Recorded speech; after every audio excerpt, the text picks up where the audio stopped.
Back in 2020, right in the middle of the chaos with COVID, I found out I needed open heart surgery. Vanessa had me go to the cardiologist and let them know that I was having trouble with shortness of breath. The least little amount of exertion, I'd be panting and trying to get my breath and tired and weak. So the cardiologist had found a heart murmur and had ordered an echocardiogram. Echocardiogram is a non-invasive test they do with an ultrasound probe, kind of like they do on pregnant women, but anyway. And it measures the size of your valves, the amount of blood flow and other stuff. They basically determine how well your heart pumps blood to your body. So I had that done and went on my way. Well, a few weeks later, it was a hot summer day. I was working out of town doing a startup at a sawmill in Georgia. My phone rang, I answered it, and it was the nurse practitioner from the cardiologist office. She said that the latest echo I had done revealed that it was time to replace my aortic valve. I'd been feeling off for a while, short of breath, tired. I'd been dealing with AFib already, and I'd had an electrical cardioversion done about a year before that. That's where they stop your heart and restart it electrically to get it back in the proper sinus rhythm. I had chalked up the shortness of breath and tiredness to getting older. Big mistake. Well, anyway, I told you I went and had the echocardiogram done. When the doctor told me it was my aortic valve and that I needed surgery, it hit me hard. This meant I had to try to quickly finish the work I was there for and get back to Arkansas to follow up on the next steps needed to get it done. So I had to go to Little Rock and speak with a heart surgeon and make sure he was willing to do this surgery. Because of me being overweight, this was considered a high-risk surgery. My wife and I sat down to talk with him, and he said he could do it, but that I really needed to try to get the weight down in order to live a longer, normal life. The surgery date was scheduled for August 19, 2020. But prior to that, I would have to go to Little Rock again and have a battery of tests done. And that took all day. That was one of the worst parts of the whole experience. Lots of poking, prodding, scans of all types, including another echocardiogram. Anyway, so the day before surgery, my wife and I stayed the night in a building right next to the hospital there where they let people stay that are patients from out of town. We were given a time to be in the pre-surgery prep area. So Vanessa drops me off at the front door and she goes to find a parking place. Laying there before surgery, you start thinking about everything, your family, your life, things you wish you'd done differently, and the what ifs come to mind, and you have a little talk with Jesus, After a little while, Vanessa had found me and was comforting me. Greg, this is our pre-surgery day. They've got you all ready. They've got you hooked up here and there, and they've told you what to expect. How do you feel about going back there now? I'm ready to go. You ready to go? Yeah. Do you feel any less nervous than you did? Yeah. Alright. Well, this is pre-surgery. Got your little socks on there. You're all ready to go.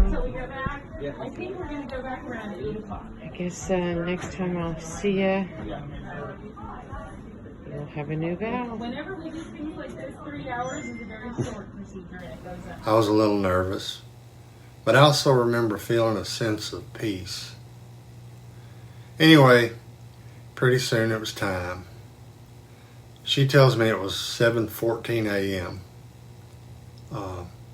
I was rolled down the hallway and onto an elevator and down another hall and twists and turns, and finally arrived at the surgical theater. And when I say surgical theater, I mean this was a huge room.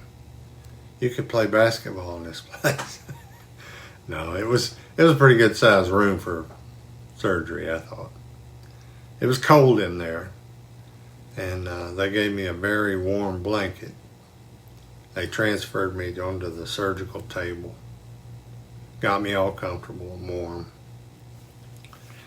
Well, pretty soon the anesthesiologist put a mask over my face, started pushing what I assume was propofol. I don't know. I'm not sure exactly what they used to knock me out.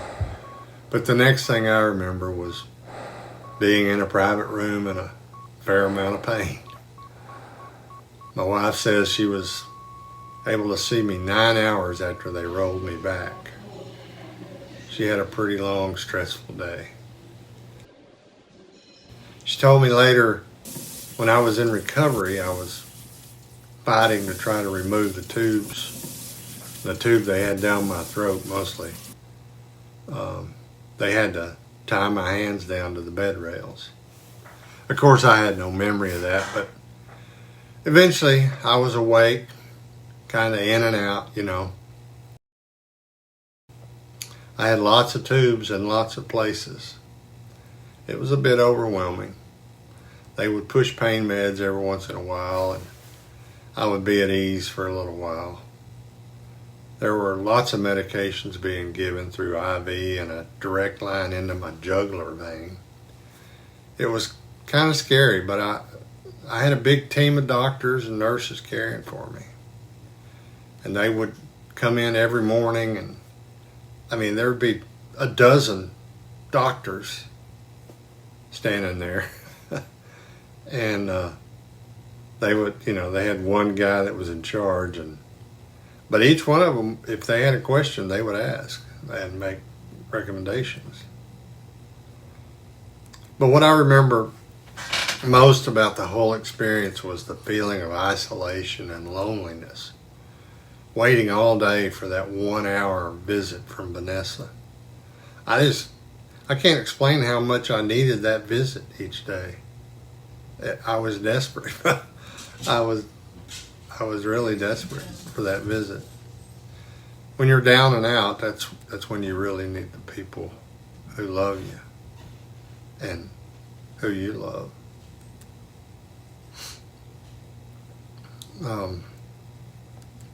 I guess I spent 5 or 6 days in that hospital.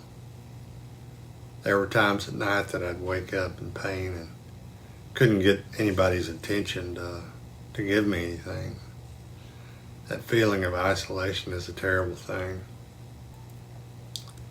They soon started having me get up and walk down the hallway and back, and it was very difficult at first. Each day got a little easier, a little better. Each day they would remove a tube or two here and there until the last day I was there. I still had that port tube in my neck, and I really dreaded having that one pulled out. But that was the last thing before they let me go. As it turns out, when the nurse pulled it out, it wasn't nearly as bad as what I had imagined it would be. It felt so good to get out of there and headed home. There were still a lot of days to go for recovery, and I thank God for my wife, Vanessa, and her love and attention. She fed me, bathed me, tended to my wounds, and basically brought me back to being a normal human again. There was pain associated with a scar on my sternum. They gave me a small pillow shaped like a heart, and I would put that across my chest when I had to get up out of the recliner, or if I had to cough or something like that. It was a process, but I got better and better. God brought me through the storm.